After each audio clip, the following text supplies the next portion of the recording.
Hi, it's Gary. Welcome to today's video. Today, something slightly different. Going to go a little bit back to basics and talk about a number of filling mechanisms. So what we're going to do is look at various filling mechanisms, the most common ones around. We'll quickly look at them. I'll give you some of my pros and cons, then move on to the next one. So join me now, down on the table. Let's jump on in and take a look at the first filling mechanism.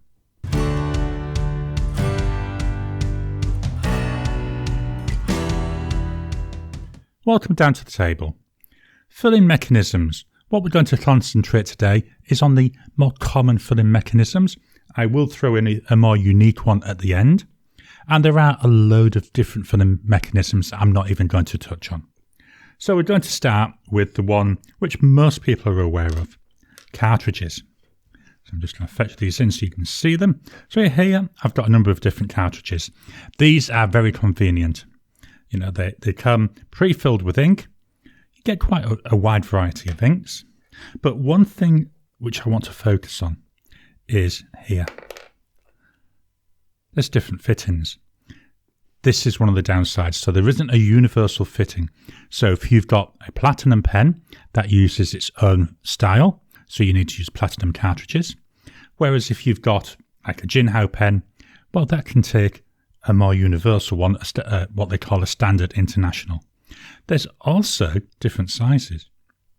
So here we've got a short one, I believe, for a Kaweco, and then that's next door there to a more standard sized one.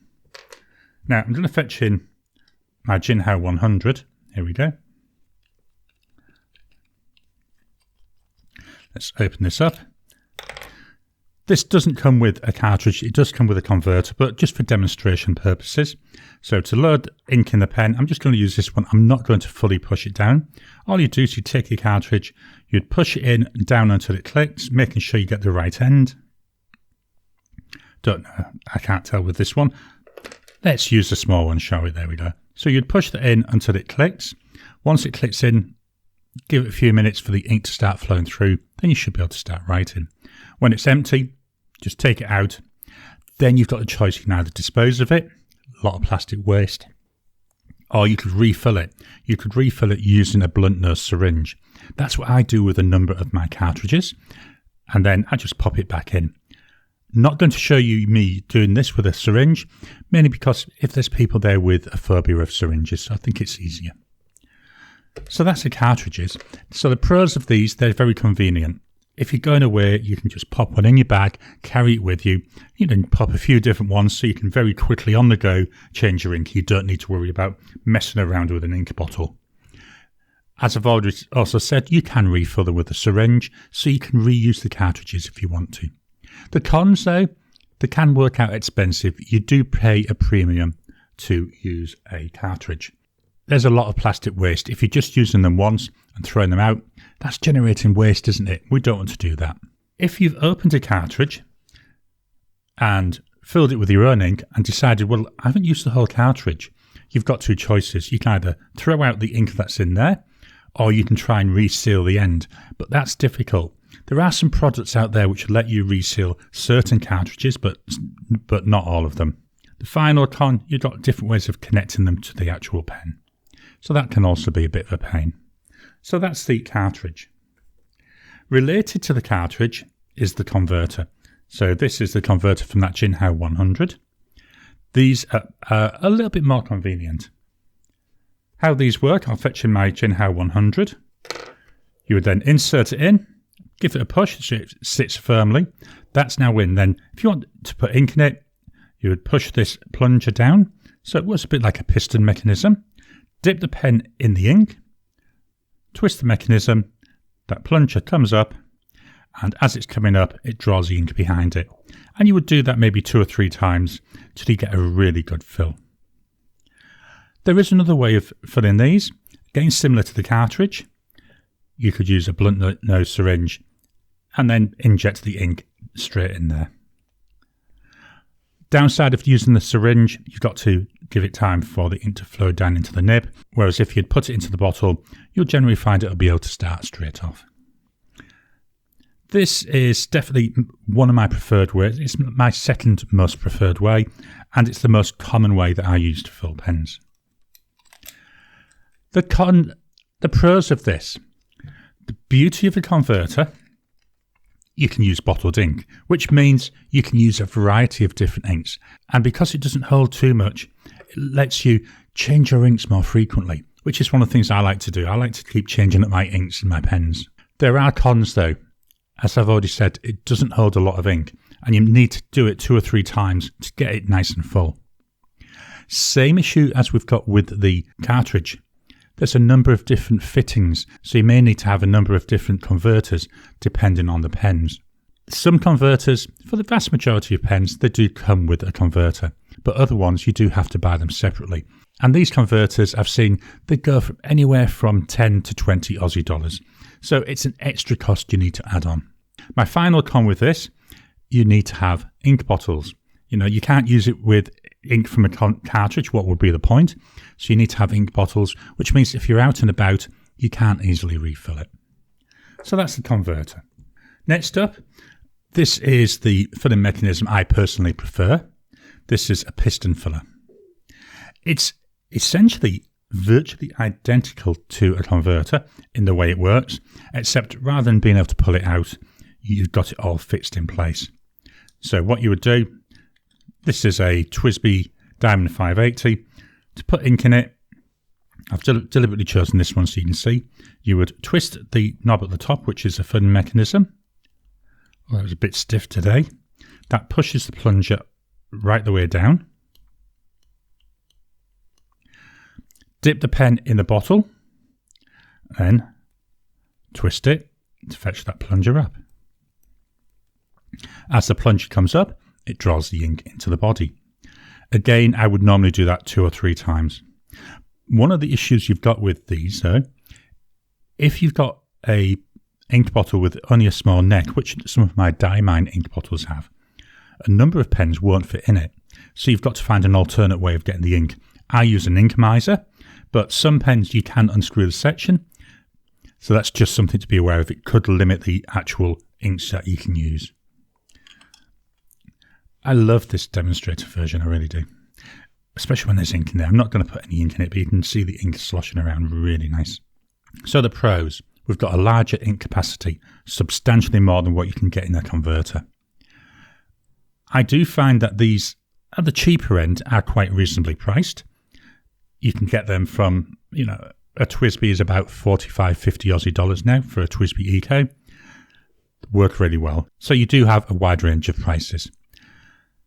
The other big pro, you don't have any plastic waste. You're not using anything that can be thrown out. Everything is happening and everything is contained in here. Cons. The piston mechanism takes up a lot of room. In this one, it's taking up about 1/3. I've got one pen where it takes up about half of the body. So that does limit the amount of ink you can use. As I've already mentioned, difficult to fill from smaller necked bottles. Now this one is a demonstrator. Some piston pens, they're solid colours, so you can't see the ink level. To get around that, some manufacturers do put ink windows on there, but again, even some ink windows can be difficult to see. So you can't 100% say how much ink you've got in a piston filling pen if it's a solid body. The final thing, these can be difficult to clean. You've got to be working the mechanism up and down, cleaning it out with water until you get it clean. I've had some pens where it can take 10 minutes. Now this one, the TWSBI 580, is quite easy to clean because you can unscrew the body. So all I do is unscrew the body, and then I use my blunt nose syringe to inject water in. Lets me clean it out an awful lot faster. But that's really unique to this model. A lot of models, you can't unscrew that section, so you're stuck with putting it in the water, sucking the water up, clean it out, inject the water, put it in the water, and you just keep doing that. As I say, it can take quite a while. So that really is one of the big cons of this. So that's the piston mechanism. Just dropping in to interrupt your regular programming. Would you like to help support the channel? If so, please consider joining as a member. As a member, you'll get early access to my videos. I normally upload them a couple of days before they go out, and as soon as they're uploaded, they'll be released to members. There'll also be a shout out at the end of the videos, and then as we get the members coming in, we'll actually chat among ourselves and work out what other perks, what other things you'd like me to add in. You know, would you like maybe a monthly live chat just for members? All down to us. So please, if you can, consider joining the channel. A link will be in the description down below. Next up, we've got the vacuum. Very similar to the piston. Here I've got a TWSBI Vac 700R. How this one works. You would unscrew the cap here, pull it out. This pulls this plunger. Dip it in the ink, then slowly push down this plunger. It's a very tight fit until we get down to here. So let me just push this down. Once we get down to here, it widens out inside. So the plunger goes past, releases the vacuum that's been built up here by pushing it down, and then draws the ink up into the pen.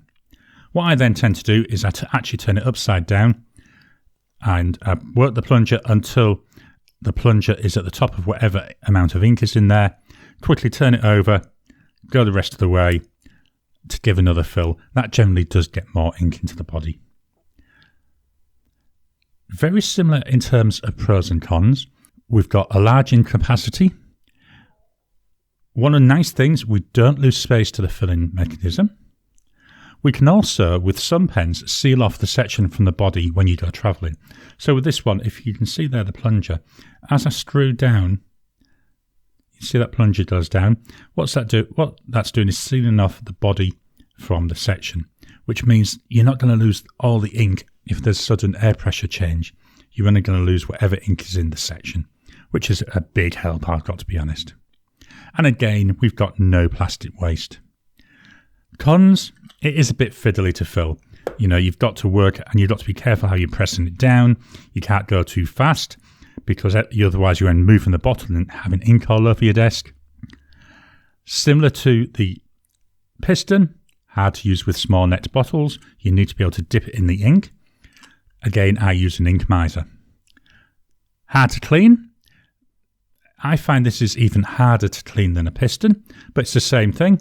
All I have to do is to just keep working the mechanism in water, sucking in the water, giving it a clean, ejecting the water, and then repeat it and repeat it and repeat it until it's clean. Again, some pens you can unscrew the section. I don't do that most of the time though, because I always worry there if I'm going to damage something. It's, as I say, it works well. It's a nice filling mechanism, but nowhere near as nice as the piston for me. Again, similar to the piston, some pens with the solid bodies don't have an ink window, so it's hard to know what your ink level is. So that's the vacuum filler.